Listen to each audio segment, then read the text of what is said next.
Dunyoni titratgan bir zamon, u meni sog' Qiron Temur bobom. She'riyat shohidir Navoiy, hadislar sultoni Buxoriy. Hech qachon o'zliging unutma, tarixing ona tiling unutma.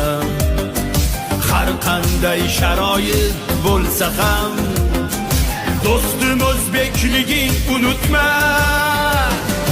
O'z yurtiga qalqon o'zbekman, o'zimga xon o'zimga bekman. Qaysi yurtda bo'lsang ham o'rtoq, sen kimsan